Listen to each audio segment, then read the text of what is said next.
So these are some of my nicer keycaps. Basically, the three on the right are all double shot, and the two on the left are dye sublimated. On the right, we have a Tai-Hao keycap, then we have GMK, then Signature Plastics SA profile, Signature Plastics DSA profile, and a Varmilo keycap. So, all of these have something that is special about them. Basically, with normal keycaps, if you type on it a lot, then the text is going to wear off because they're usually printed on. These keycaps, on the other hand, so these keycaps over here, basically the text is not printed on top. Instead, it's actually molded on the inside as a separate piece of plastic. So that's actually two pieces of plastic, and no matter how much you type on this kind of keycap, that text is never going to wear off. These two keycaps over here, now this is dye sublimation, so the text is actually dyed into the top.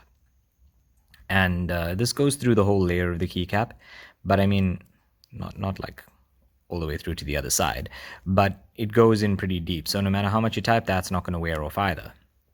It does have its limitations, dye sublimation, because as with actual, other dye for other materials, you can't dye a dark material to become lighter. So the background has to be lighter than the text. There's a new process that's been coming out so that basically they'd mask off a bit from, they'd have the light material, and then they'd mask off the text that they want to keep on there, and then they'd dye the whole keycap. And this is reverse dye sublimation. So that way, the text would actually be the background, and everything around it would be a top layer. And so that would not fade away either. I don't have any keycaps like that to show as an example, though. But anyway, I wanted to discuss each of these keycaps to talk about what's cool about each of them. So now, Tai-Hao keycaps.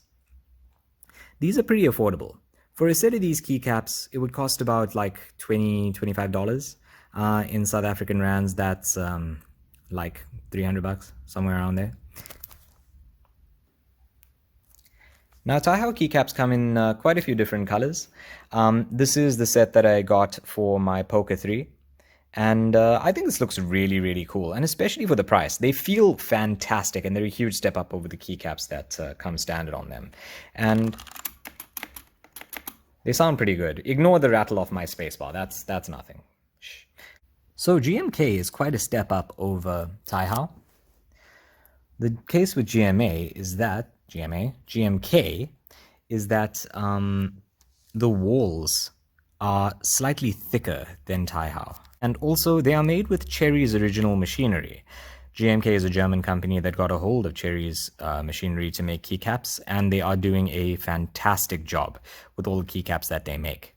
Now, I don't currently have a keyboard loaded up with these keys, but another thing that I can say about them is that people quite enjoy the profile. This is original Cherry profile, so you'll see it's quite low profile.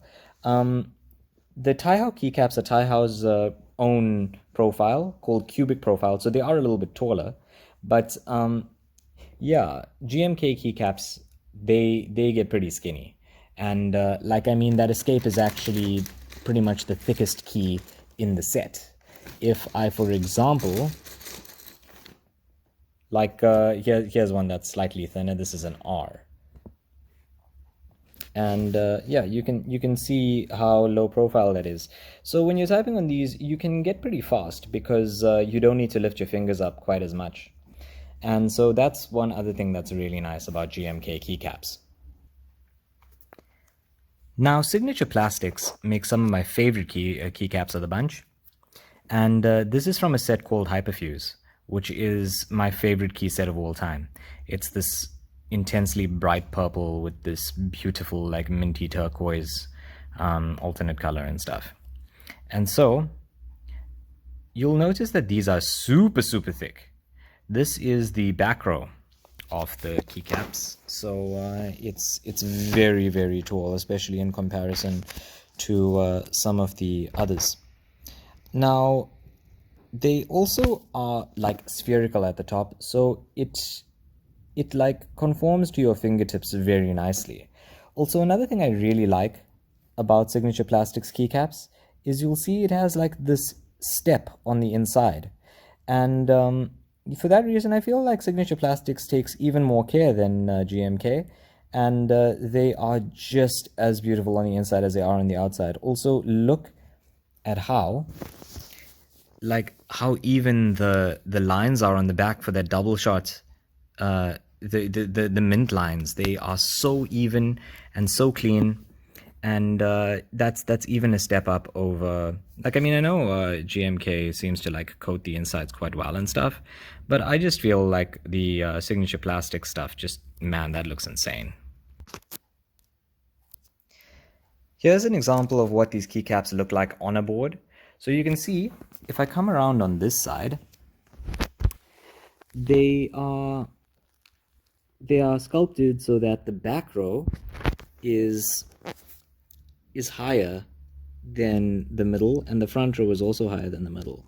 And so the middle is the lowest profile, the back and the front both sculpt.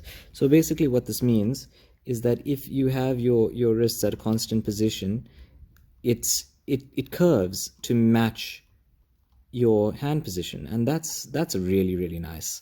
Also, another thing I can show you, I'm not sure if you'll really be able to see it. I think you can there. So the J is like a deeper sculpt. You can see how the corner goes up higher, and so is the F. And these are your homing keys. And so it's a very like unintrusive kind of visual thing, but you can definitely feel the difference when you're looking for your homing keys. And I really, really love SA profile. They also, since they feel so high, it's like you really get to feel how far your like key travel is, and it feels like typing on like a really old school keyboard. It's a really, really amazing feeling. DSA keycaps are also made by Signature Plastics, so they also have that really nice like step on the inside. But DSA are much lower profile than SA, and so what can I say about that? They are quite uniform in feel, and this makes them really nice for ortholinear keyboards. Here's an example of how they look like on a keyboard. So ortholinear means that they don't have the stagger like how these keyboards over here do, where like you see it's got these diagonals. On an ortholinear keyboard, the keycaps, the keys are in these columns, and that's really nice. But now this goes one step further. This is an ergonomic layout, so it's got column stagger. So if I rest my hand like this, then it goes with the curves of my fingers. It takes into account that my middle finger is slightly longer than my pinky, and so my pinky doesn't need to come as far out, and my middle finger can go a little bit further out. And it's also got space for my thumb over there. Finally, we've got the escape key from my Varmilo VA87M. MA87M, not VA. Anyway, so this one over here, this really shows the capabilities of dye sublimation. You really wouldn't be able to get this from any other method of printing. And so there's this really, really beautiful like watercolor effect on here. It's got a whale's tail over there, and that's only on the top. And you'll notice that Varmilo's keycaps are very, very thick. They are super, super high quality, especially considering that they come standard on their keyboards. And that, in my opinion, makes Varmilo like really, really one of the best options for getting into mechanical keyboards. They are a bit more expensive than some of the other options, but it's so worth the money. So this is what that keycap looks like on a full keyboard. It would be no surprise to you that this is my current keyboard. By my tastes, this is the most beautiful keyboard that I can find. I really would like to get one of those like CNC'd aluminium or whatever material it is that they made out of keyboards, but for now, this is fantastic for me. And yeah, so the key profile on these is quite low as well. It's quite similar, if not the same, as Cherry profile. And yeah, Varmilo takes a lot of care in making their keycaps and keyboards. Another thing that Varmilo has that not many other mass manufacturers do have is that their stabilizers are really quiet. Stabilizers are used on these longer keys over here. You'll see there's that little black thing over there and there.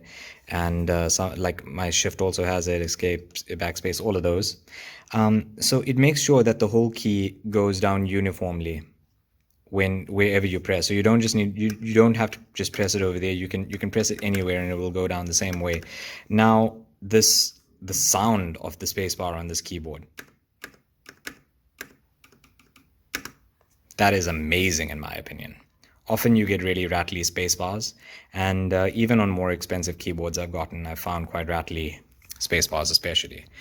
But that was just a quick rundown on different keycaps. Just like that is only one element of keyboards, and you can already see how much diversity there is there.